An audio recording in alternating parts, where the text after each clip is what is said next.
অসহ্য অসহ্য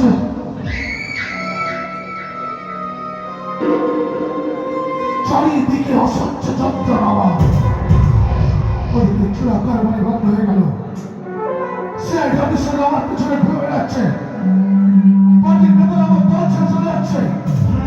আর একদিকে আমার বাড়িতে কাল হয়ে বসে আছে ওই আখি। সে আমার সমস্ত গোপন তথ্য সব ছেড়ে গেছে।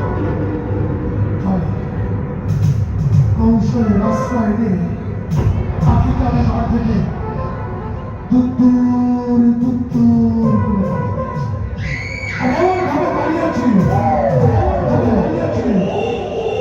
আমার বাড়িতে নয়, ওর দাদার বাড়িতেও নয়, এই জগৎ সংসারে ওর কোথাও জায়গা হবে না।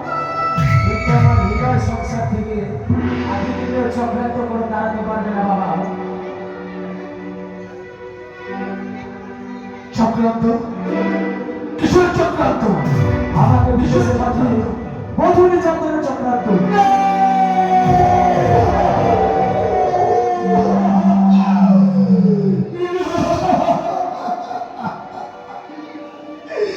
তুই আমাকে এত বড় অপমান দিতে পারলি বাবা? তোকে না সেই ছোট থেকে কোলে পিঠে করে মানুষ করেছি, আর তুই আমাকে একই হলো। তুই বিশ্বাস কর বাবা, ওই মেয়েটা ভালো নয়। ও আমার মান সম্মান নিয়ে চিনিয়ে গেছে।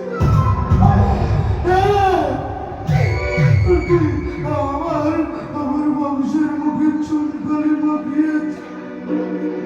চুলকানি দেবার মতো মেয়ে সে নয় বাবা। একই বাতাসে দোলায় ভাসে। কি বললে? আখি বাতাসের তলায় ভাসে? কি বললে? বলো। একই বাতাসে দোলায় ভাসে বাবা। আখি বাতাসের তলায় ভাসে? তুমি কি জানো? তুমি কি জানো ওই মেয়েটার এক্স হয়েছে? অর্জন পতিতা চন্দ্র করবি। আমি বিশ্বাস করি না, আমি বিশ্বাস করি না বাবা।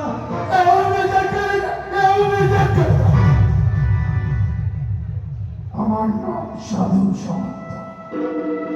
অবাধ্য সন্তানকে কিভাবে শ্রেষ্ঠ করতে হবে সেটা আমার ভালো করে জানা আছে। তবে আমি চলে যাচ্ছি বাবা। চলে যাচ্ছে? তা কোথায় যাবে? আখির কাছে। আখির কাছে? তুমি কি জানো আখির এক্সটা কত ভয়ঙ্কর একটা রোগ? জানি বাবা জানি, কিন্তু আমার ভালোবাসাকে সার্থক করতে আখির স্মৃতিতে সিঁদুর পরিয়ে দিয়েছি। ভাই আমার পায়ের স্মৃতি আমি কখনো ভুলতে পারবো না বাবা। আমি চললাম আখির কাছে। বলো বলো